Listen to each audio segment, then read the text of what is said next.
Hello there, I'm Derek Fournier, and welcome to Plain Spoken, the podcast where we get real about business, leadership, and life. I've spent years in the trenches of leadership and team building, and now I'm bringing those conversations out into the open. We're going to talk strategy, dissect success, and maybe share a few laughs along the way. Each episode, I'll be joined by fascinating guests, from successful CEOs to brilliant minds shaking up their industries. We're here to offer you insights, challenge your perspectives, and ignite your curiosity. So whether you're a seasoned professional or just starting out, there's something here for you. Join me on this journey of exploration as we make sense of the complex world of business, one conversation at a time.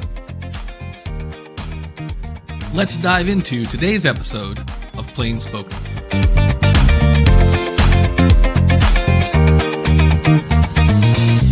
Welcome to the first episode of Plain Spoken. I am Derek Fournier, and this is my new podcast.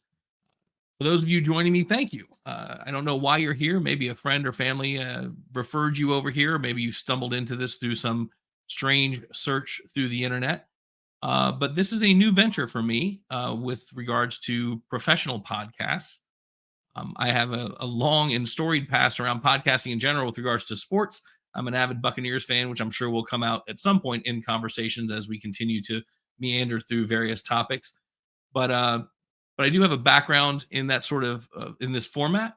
But this is new for work, and it's interesting. So the genesis for this was actually a dear friend of mine, former colleague at a previous company. I was writing short form articles for my website, for my blog, as a newly available former CEO, and very kind conversation with this friend Pankaj, and he said, "Well, I really like reading your stuff. I enjoy reading the content, but I truly enjoy hearing you talk about things more than reading content." And it kind of triggered something in me. And I realized that as humans, we tend to like more human-like connection. Now, that's not true across the board. I know there are a lot of folks who are far more comfortable with sort of the asynchronous nature of reading content. And I think there are great times to do that sort of stuff. But when it comes to the work that I'm trying to do now, to connect with folks, to create community, the spoken word and the visual image, the ability to do video podcasts or YouTube videos and these sorts of things really have created a new ecosystem. And it seemed like a good idea to come forward. So thank you to Pankaj for kicking me in the backside and getting me to do this very thing. And thank you for those of you who are listening to this podcast. And we'll see if we make something useful out of it. So for right now, the first question you're probably wondering is, who the hell am I? Unless you knew me coming here. But the background that will be necessary for all of the shows to follow: I am Derek Fournier. I am, as if you're watching this in video format on YouTube, you'll see with the white hair that I have, I'm an old guy. I'm just over 50. I've been in technology and leadership since I graduated high school in 1990. That will date me for anyone, which will be incredibly uncool for many and maybe cool for others. I don't really know. I don't know how some of those things work. I would say that I've been in leadership and technology and management since that time, but I think there's a whole sidetrack that we could get into in a further episode about how, as a youth in high school, there are tons of opportunities. And even before that, for our kids, I happen to have two kids. One just turned 18 literally today, and another 11-year-old. There are incredible opportunities for our children to learn leadership, management, teamwork, all these kind of concepts that we'll be exploring in this podcast and presentation, even well before they get out into the workforce. But that notwithstanding, I exited high school, went off to school, and was fortunate enough to get an internship at a local municipality in Central Florida. As this becomes a more personal broadcast, I will probably make more personal references to locations and things like that. So for any of you who are geographically aware of Florida, there's a large county in the middle called Polk County. Some people love Polk County. Some people make fun of Polk County. I typically make fun of everything. And since I grew up in Polk County, I am one of the folks who can make fun of it. But I went to work for a municipality there in Polk County, and it was myself and a colleague who I ended up working with many more times throughout my career, and I'm still dear friends with, who were just, high school smartasses who were very bright and were able to help work on a new technology space called management information services. And really got a chance to learn a lot back then, as the internet was just in its infancy. There was changes. There was a company called Novell that had a product called NetWare. I just dated myself once again. It was before Microsoft had global domination over everything, and now we've had tremendous changes over time in that as well. That said, I did go off after that and work for Microsoft out in Redmond, Washington. I spent probably about 4 years, the 4 years during which we were being assaulted by the federal government and our stock was rendered to be useless. But that's a separate topic for a separate day. It was an incredible opportunity for me to work in uh, a company that was so driven, and I know that that will bleed through into many of the topics that we talk about here. And for a long period of my career, I would say that I learned more at Microsoft than I ever learned in school in aggregate. And I think that was very, very true. Not to slight school or education. I think education's fantastic. And if I could go back, if I didn't have the shackles of financial requirements, I would probably go back and major in everything. I think that education is fantastic. But Microsoft during that period of time, which was around 98 to 2003, 99 to 2003, was incredibly aggressive. That has positives and negatives. But I was there for quite some time, worked on a product that unless you were forced to use it, you probably don't know about, called Systems Management Server, which evolved into System Center. And I have great memories with incredible teammates during that period of time. As life happens, my family and I needed to move back from Redmond, Washington, to Florida due to some family situations. And as it turns out, I had to go out there and try what I called the private sector. I had been working in pseudo public sector for a while with the municipality, and then with Microsoft, which was a massive construct unto itself. But I went into consulting. I worked for a company out of just outside of Chicago as a Microsoft partner and headed up their consulting practice for enterprise consulting, eventually ascending to CEO of that company. We did a bunch of partner related work, and I started doing more custom software application development. When I was at Microsoft, I was in product development, everything from tests through program management, and then the creation of customer programs.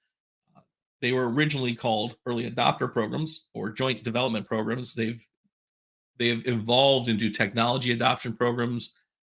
But we'll talk a lot about how you can get the voice of the customer into your development. And it doesn't have to be software development, it can be any kind of development, to be honest. But that experience that I had back then was critical. After leaving that company in Chicago, I went on my own. I founded Plain Sight, which is this construct within which I'm operating now, with the goal to be helping companies with their blind spots. I didn't know the word blind spot at the time. I actually learned the word blind spot from my most recent executive coach from a company called Talentism, who I'm incredibly fond of. But knowing where you have a blind spot is critical for any leader or any leadership team. And the goal for Plainsight was, because of the breadth of experience that I had, was to be able to work with companies, probably small and mid-market companies, who just didn't have that exposure. They didn't have that sort of, I hate saying worldview, it sounds incredibly heavy-handed, but they just didn't have the experience across that wide breadth. They had maybe a great development team or terrific idea for a product or incredible clients, and but they couldn't get to that next step. And as fate would have it, I was introduced by an old high school friend to a company here in Central Florida that was a custom application development company, and it started a relationship that I had for the better part of 12 years. That was fantastic. Which started as me helping them take some of their software and move it into a shrink wrapped go to market product that we could take to the industry, and evolved into an incredible platform in a vertical market that I'm astonishingly proud of the team that produced it. That chapter ended recently in a less than spectacular fashion, at least from my perspective. Spectacular from a legal perspective, I suspect. And I'll go into that in these podcasts at some point when I think it's the right time to do. The reality is companies fail sometimes, and sometimes it's not the company's fault. But there are always lessons to be had. And that really brings up an important point about this podcast. One of the things I used to say when I would do presentations on Systems Management Server, go back 4 chapters, at the time I was one of the more well-informed professionals in that space. And so I would go and give presentations on the nuances because it was a pretty complicated product. And I'd always open with that I don't know anything more than anyone. I had just failed faster than anyone. And I know that that's not my original thought. There's countless people who've thought about it. I know that there's an Edison quote about, you know, He didn't fail 700 times. He succeeded proving 700 ways not to invent the light bulb. There's all sorts of sort of aphorisms around this concept, but we shouldn't laugh them off. It's really pretty critical to understand this concept of action. Um, the knowledge we gain through our experience is really our secret sauce. When we are able to take that knowledge and grow it over time and cultivate it and adjust it so that we understand not just the punch in the face that we got maybe, but the actual lesson behind the punch of the face, then we can call that wisdom. And when we turn that knowledge into wisdom is when we really start to have some power. And so one of the things I'm hoping to do with this podcast is to pull out my contacts from the past, my friends, my former colleagues, people I had done these projects with, and have conversations around the things that we all face because the world is always changing, but many things rather, do stay the same. One of the things right now is you're seeing a bit of a retreat from the cloud, which was all the rage for the better part of, I don't know, 15 years. And us old guys were like, yeah, so it's just servers that aren't here. Now I know there's more to it, and I don't mean to make light of the technology advancements that the cloud has provided, because truly they've created almost a democratization of the data center. But as pricing changes and as access changes, and now as low Earth orbit satellites create ubiquitous connections and make cloud services something that everyone can gain access to, but pricing goes up, not down, then all of a sudden people start looking to insource again. And these kinds of pendulum moves are not new to anyone who's been doing this for a long time. Hell, I remember us recruiting our old retired COBOL programmers during Y2K to come do mainframe work, which is silly. And at least half of you listening to this, assuming that I get more than two people listening to this podcast, will go, what the hell is a mainframe and what is COBOL? You can Google that or ask ChatGPT or one of the other AIs about it. But the moral to the story is there is a cyclical nature of this thing that we do. And I suspect that that's true in almost any industry. I just happen to be in an industry which is very tech forward. So this podcast is really going to be a way for me to bring up these topics with people who I know have tremendous experience, and ideally do it in a way that's sort of fun and interactive and dialogue driven, rather than this episode, which is going to be talking head, mostly just me babbling at you. So I apologize for this. That's why I made it episode 0. And that's why ideally it will be shorter than the other episodes. In my previous life, when I would just talk at people, while they enjoyed it for some short period of time, eventually they wanted another perspective. And so my goal is to use the interview format to try and get these other perspectives and drive dialogue that then starts a community. And no, I'm not trying to monetize the community. It's funny. I was just looking at a list of things you can do with this product. I think it's called Cast Magic or something. There's all of these AI tools that allow you to do an immense amount of pipeline automation and funnel creation and content creation. These are all great things, and I have tremendous respect for the people who are out there just swinging a hammer, doing these things incredibly well. But when I look at some of these things and I think about putting out product or information, the thought of doing all of these things that in my heart feel contrived, right? There's no way. I looked at the list and I looked at the set of things. I was like, there's no way I'm going to do any of those things. Now, that's great for the people who do. And I'm sure there are people making an immense amount of money doing it. So it's not me poo pooing on it, as my mother would have said. It's just not for me. But there are a number of tools out here that we do need to talk about, and we need to talk about the impact of them. Now, this podcast is not going to be tool centric. It's really going to be more leadership centric and team building centric, because what I have found is the thing across those 30 plus years that I've loved the most are the relationships that I've built, the teams that I have helped create, that I've participated in. And the relationships sometimes can be inward facing with our teammates, outward facing with our partners, and outward facing with our clients. I am, astonished at the relationships that have built over those 30 years that are still real, that are still strong. And when I've seen situations go, let's say, in a negative way where something's not going to work out, the idea that people would want to work together again as much or more than they are focused on what they are doing, they're focused on who they are doing it with, has become very, very strong. That's triggered me to write about a lot of this stuff, and I think that I'm a mediocre writer, I would say, at least. But I think that humanizing that content into this kind of a conversation is going to be more beneficial to move this forward. So that's the idea behind this podcast. So we're going to have some of my former, like I said, colleagues, friends, maybe even strangers. I don't know. Maybe I'll be able to reach out like I did on the sports podcast and ask people who are famous who I don't have any relationship with to come on and have these conversations and talk about things that I think are different or that they think are different. And then to go to the community piece, which I mentioned but didn't fixate on because I don't want you guys to think that I'm trying to create a community that I can then just monetize. But to keep that dialogue going, it's interesting. I had a friend of mine over at the house actually just this weekend. He's in healthcare. The guy's name is Michael, and very bright. Does a ton of coaching around kata schools, and not the martial arts. They just use the name kata. But at any rate, he's got an incredibly active community, which is fantastic. He's opening this new venture, and I see his activity on LinkedIn, and that's fantastic. Now, I have done absolutely nothing to curate my network on LinkedIn during my time, running the previous company that I ran and doing these sorts of things. I understand how community works. I at one point had a relatively active Twitter following or whatever we call it now. But I've done an absolute garbage job of doing that in the business space, whereas Michael has obviously done a great job. And so I want to learn from others how we do that, how we do that better, how we make it genuine.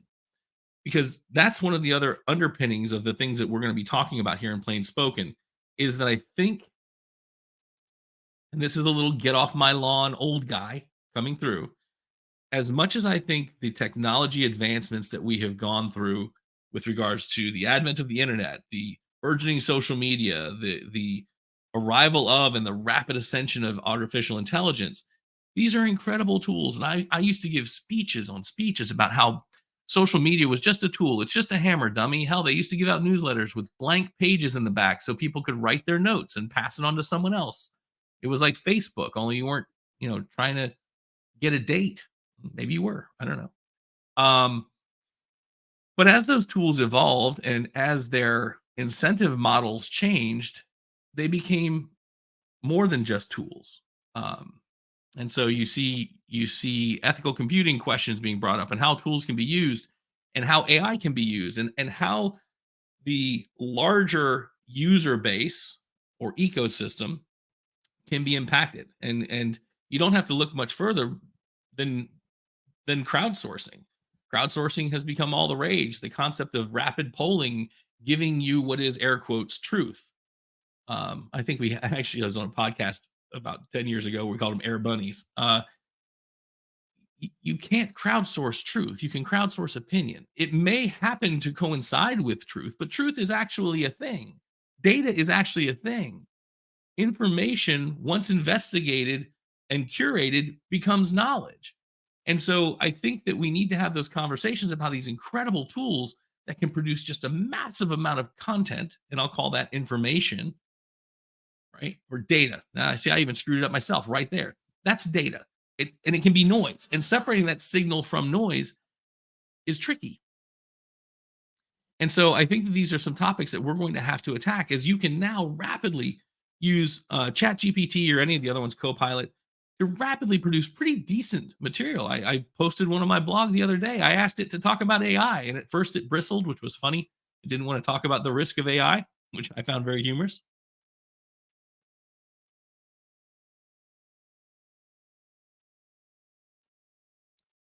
But after I prompted it a little bit more, it was able to write a really good article about the challenge that AI will create to, and it used the phrase low level. And I'm not a huge fan of the directional nature of that terminology, but I'm sure I could have prompted it to make that better. Um, but think about interns and tech workers and research assistants and things like that. Folks who would go to school to learn these skills and crafts. And now there are tools that can do it better, smarter, faster. And that's not a slight to them. It's just the task itself doesn't require that hunk of meat in our head, as my my favorite podcaster Sam Harris would call it. So in the past, as a junkie for automation and improvement and enhancement, it's always been the story has been the same. As we make things that are commodity like, as we truly commoditize them, as we automate them, as we take them out of the hands of people who have to spend their time doing it and make them new, the same way the assembly line did to the Industrial Revolution. We're doing that in the knowledge revolution. We have to have places for those folks to go. Now, in the past, it was always, oh, well, they can just be trained up and do new things and do greater things and more powerful things. It can be $6 million man style, better, faster, smarter. But at some point, you run out of places for folks to go, and I think that's a conversation that bears having. Now, I don't I don't presume to have the answer,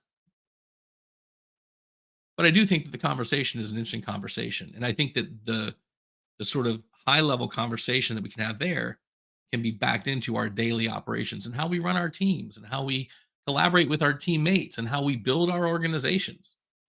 So, at any rate, those are the concepts. This is the format. This is what we plan to do on this show.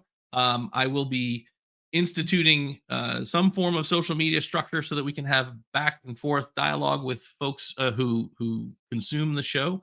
I haven't figured out what that's going to be. I'm not going back to Facebook. I don't have any religious argument with Facebook. I just left Facebook and it made me a much happier person. I'm sure there are tons of people who love Facebook, and it's an incredibly powerful platform. So there's no slight intended to the Facebook fans amongst us. And yes, it is a fair point to say, as a small business owner, to turn my back on any of the social media platforms would seem like an incredibly arrogant, also ignorant, and potentially stupid, because ignorant and stupid are two different things, thing to do. But that is exactly what I plan to do right now. I do want to use LinkedIn. I think LinkedIn as a platform is very solid, and so we'll probably keep it organized around LinkedIn and Twitter or X, whatever I'm supposed to actually call it. So that's the structure. I'm gonna put this episode up, and I'll get you guys ready. The next episode is going to be with a dear friend of mine, Bill Anderson, who works with Ford Motor Company.